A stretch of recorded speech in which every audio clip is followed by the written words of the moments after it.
Imágenes de esa exposición, como decía, gracias a las que nos han cedido los compañeros de la 8 Salamanca.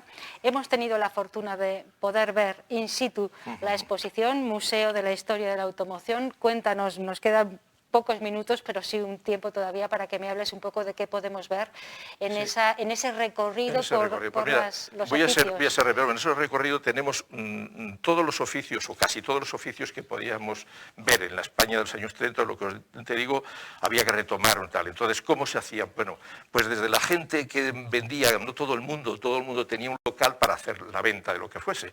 Bueno, pues teníamos desde el panadero, el lechero, el afilador para agüero, por ejemplo, y un oficio que a mí me gusta mucho, bueno, me gustan todos, pero uno de los oficios, precisamente porque soy de Ávila, recuerdo muy... Vemos algunas de las imágenes por si quieres... Mira, hay, por ejemplo, sí, la de afilador, perdón, la de heladero. Yo lo digo de heladero porque recuerdo cuando yo vivía en Ávila, que me parece que me contabais el otro día que todavía existen los valencianos. Sí. O sea, el heladero venía y era, bueno, es una de las formas de que iban en verano con un carrimote o de estos, iban dando pedales y anunciándose que venía el heladero, que es muy curioso porque en la parte de Levante, el heladero, como los españoles, las palabras inglesas intentamos españolizarlas todas, el helado de corte se llamaba sándwich. Entonces cuando llegaba la gente decía un sándwich tal, bueno, pues ahí inventaron de sándwich, se inventaron un aparato que se llamaban el chambi. Y del chambi, que es un aparato de que pone una galleta, el helado, otra galleta, se le daba a la persona, dependiendo de lo que costaba. De ahí se denominó al heladero chambilero. Y los heladeros y cualquier persona de las que iba para anunciarse o para decir aquí está el heladero, bueno, yo digo que es un poco ahora lo que tenemos todo el mundo, que tenemos en internet, nos anunciamos nuestra página web. Y la página web que teníamos antes, pues era esta página, que es, si veis ahí un poco, bueno, pues el heladero como tal. Y es muy curioso porque os voy a decir, mirad más o menos, iba el heladero... Arrímatelo al micrófono, aquí más o menos es ya. Ha llegado el heladero chambilero, helados de nata, crema y chocolate, polos y barras de hielo para tener fresco el gaznate. Bueno, esto es muy Hemos curioso. de decir que todos estos inventos salen de ti, y es tu voz además esa, ¿no?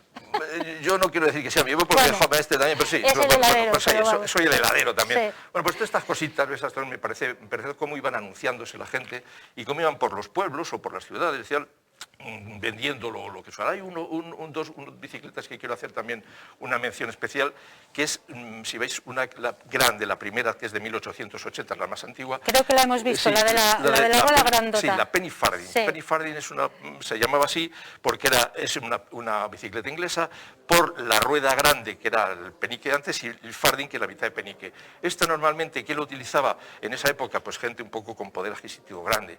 Y por eso le hemos puesto la del médico. Todavía hay un señor que yo digo es artesano, es un amigo mío, que se llama Alejandro Sarabia, que desde Uruguay las fabrica todavía. Y ahora le he encargado otra bicicleta que se llama Safety, que es de seguridad, que fue porque esta bicicleta, te digo, la llamaban la rompehuesos, porque es que ella... Es que es dificilísimo y para bajarse, montar, ¿no? Y todo era complicado. Claro. Y yo creo que el médico se tenía que, por eso el médico se estaba curando todos los días, pues se pegaba unas leches de miedo. Entonces ya se creó esta otra bicicleta, que es la de seguridad, que es la primera de tracción con ruedas.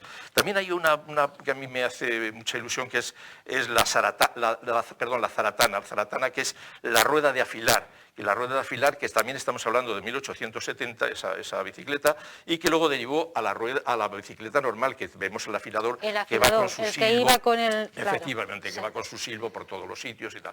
Bueno, pues de esas bicicletas, a mí si por ejemplo me dices, ¿cuál te gustaría? Bueno, pues todas, porque todas, lo que yo pretendo con la bicicleta, aunque está pasando la gente, cada una, bueno, va a ver la exposición con un motivo. El que es coleccionista de bicicletas me va, oye, qué bicicleta más interesante, esta tal, tiene esto de carburo, tiene el piñón, no sé cuántos. Pero yo lo que pretendo con las bicicletas es contar la historia que hay detrás de esas bicicletas. Yo recuerdo que, ya te digo, que yo vivía, mis padres vivían en la calle Virgen de la Soterraña, que antes se llamaba la calle del Moro. Ahí, en toda lo que es la clínica Santa Teresa, era un descampado. Y yo recuerdo a la gente, que los hortelanos iban con sus bicicletas allí. Y era una cosa también muy curiosa, si me da tiempo te lo explico. Yo, aparte, luego tuve la suerte de jugar a baloncesto. Yo jugaba a baloncesto con el Fadisa, jugué también. Y con el Ábula. Y con el Ábula, bueno, eso que no falte, que claro. Esos son los mejores años de mi vida con ese equipo y esos amigos tan buenos. Bueno, cuando con Fadisa empezó la fábrica, yo tendría, pues entonces, pues yo qué sé, 8 o 10 años, y recuerdo que mi madre me decía, Antonio, bájate a comer la merienda allí al altar, y yo me iba con mi pan y chocolate, y justo a las 5 de la tarde tocaba la sirena de la fábrica. A los 10 minutos yo veía pasar más de 30, 40 señores en bicicleta que venían de trabajar de las fábricas, que se iban a sus casas o tal. Y para mí era, bueno, pues era impresionante, joder. Y se lo estaba comentando antes a mis amiguetes, a Paco y a Aurora y a Jacinto. Le estaba contando que fui tan torpe, joder, que mi madre siempre decía, ten cuidado, Antonio, no te pille una bicicleta, que ahora te dicen, ten cuidado, no te pille el coche. Bueno, pues yo fui tan tonto que me pilló una bicicleta, joder. Y me pegó con el pedal tal, me hicieron puntos, y yo digo que a lo mejor me dejó un trozo pedal y por eso se me ha quedado un poco el tema de la bicicleta. La bicicleta Más o menos, ¿cuántos oficios podemos ver en esta exposición? En esta exposición ahora tenemos 34 oficios. 34 oficios. De lo más variopintos, claro. Sí, de todo, desde bueno, el ciclista, por ejemplo. Hasta el bombero, ¿no? El bombero, por ejemplo, es muy curioso, que es de los años 1900, sobre todo en Centro Europa, eso debe ser testigo. El de fotógrafo, que yo os comentaba el otro día, que en esas fotografías de esos de recuerdos de las escuelas o de las niñas, esos fotomontajes que se hacían para cuando tomaban la primera comunión, no gastarse en vestido de todo el mundo, o esos retratos que eran los retratos post-mortem, que cuando en esa época fallecían muchos niños, no se tenía un recuerdo de ellos, se hacía una foto del niño, el fotógrafo se cuidaba muy mucho que los ojos estuvieran abiertos para tener un recuerdo de tal. Ese, pues incluso, bueno, pues el bazar también el de bazar, que es muy interesante. Hemos podido ver por el de bazar es muy interesante, bueno, pues eso, por ejemplo, el bazar vendía de todo, desde la tinta, papel, por ejemplo, una de las cosas muy interesantes también era lo de las revistas del Coyote, que era de José Luis Mallorquí, o las revistas, novelas también del oeste, que eran de Marcial da Fuente Estefanía, que precisamente la chiquitita de Marcial da Fuente Estefanía está enterrado en la Arena de San Pedro, que todo queda aquí. Y recuerdo que, vamos, en la anécdota, por ejemplo, que yo cuento todo esto de las bicicletas, Marcial da Fuente Estefanía, cuando terminó la guerra civil, era republicano, él no se quiso exiliar, fue a la cárcel y dijo lo único que pidió es papel y sobre todo un listín, bueno, una guía telefónica de Estados Unidos. ¿Para qué? Pues con esas, bueno, el papel fue sobre todo papel higiénico, donde escribía para sus novelas, y de ahí sacaba los nombres de la gente que iba a poner a los americanos. Joder, estaba mal visto poner Pepe Pérez a un tío que era del oeste, entonces tenían que llamar Peter no sé cuántos y tal. Ya. Y esa fue una forma... por eso el listín. Claro, de sacar los nombres, para sacar los nombres y decir, este se va a llevar tal. Y fue una forma de combatir mucho el analfabetismo. Date cuenta que se fue muy criticado, que decía una novela popular, que no valía mucho, pero se vendía además muy barata, porque además eran 3 pesetas y tú al día siguiente, o a los 2 días, o a la semana, cuando las leías, tú dabas otro dinero y te cambiaban por otra. Ese es el de bazar, el donde iba vendiendo pues todas estas cosas también. El panadero, el lechero, el aguador, el cura, todo eso en bicicleta, ¿no? Todo en bicicleta, sí. Todo en bicicleta, sí. Muy interesante, una exposición que podemos ver ¿hasta cuándo, Antonio? En principio la tenemos hasta finales de febrero. Lo único que me han pedido que a lo mejor hay un programa en eso que es Salamanca Unidad de Saberes, yo no sé si lo vamos a tener hasta marzo.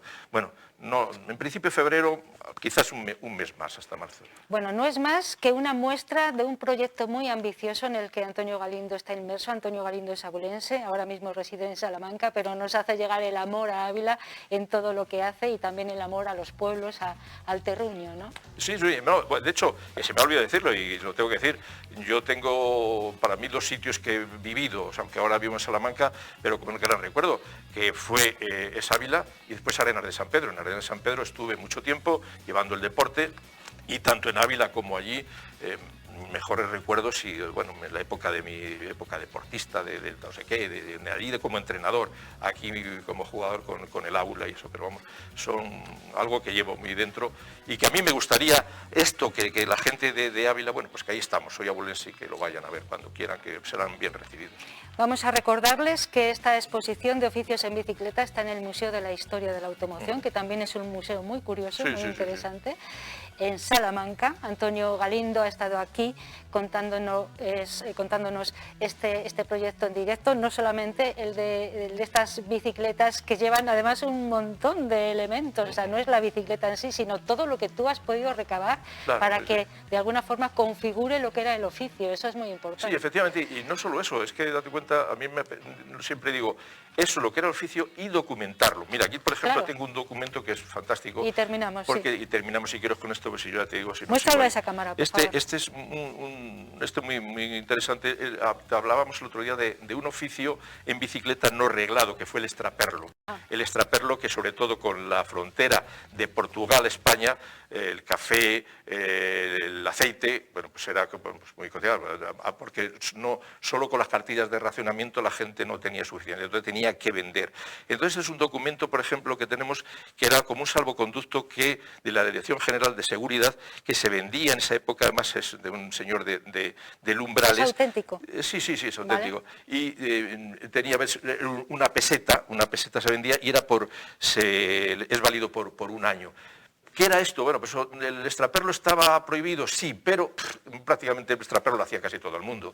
Entonces era como una especie de salvoconducto donde la gente podía ir de España a Portugal, sobre todo el café. Date cuenta que, por ejemplo, un litro de aceite por aquí costaba 3,50 pesetas, el extraperlo era 30 pesetas, o sea, la diferencia era de miedo. Entonces el café exactamente igual. Entonces la gente que lo hacía en bicicletas pasaba de un lado a otro al principio, a la Guardia Civil no lo viera, y después, efectivamente, con este salvoconducto, bueno, pues los permitían. Y ahí, si veis que hay otro oficio más, que es el de Guardia Civil. Sí. El de Guardia Civil, la pareja de Guardia Civil, antes a caballo, después en bicicleta, era un poco el que hacía esa patrulla para evitar este tinglao, el que no tuviera, claro. Desde luego merece la pena no solo recorrer la exposición, sino si tenemos la fortuna de que esté Antonio Galindo para explicárnosla y contarla, vale muchísimo más, el doble, es todo un privilegio. Y también todas las horas que has dedicado, todo el tiempo de tu vida que has dedicado, y mucho tiempo ahí detrás de todo este proyecto, a lo que nos estás contando. Así que no nos queda más que agradecerte el que hayas venido en directo a contarlo y el que hayas tenido la deferencia de mostrar todo eso a la gente. Muchas gracias. Ana, muchas gracias a vosotras, de verdad que encantado de haber venido aquí. Y para mí el privilegio ha sido que vosotros hayáis ido allí. Y otro privilegio es que que me hayáis dejado, pues eso, ofrecérselo y a todos mis paisanos, los abulenses. Tendremos que hablar de ese proyecto más grande, de Gejo de los Reyes, pero otro día te invitamos. No, os invito allí a que vayáis. Vale. Estáis invitados y ese proyecto hay que verlo allí, porque os va a gustar. Si esto os ha gustado, y me alegro que os haya gustado, lo otro es mucho más interesante. Merece la pena el trabajo de Antonio Galindo y hoy nos lo ha estado contando, le tendremos más veces. Muchísimas gracias, Antonio. Gracias, muchas gracias.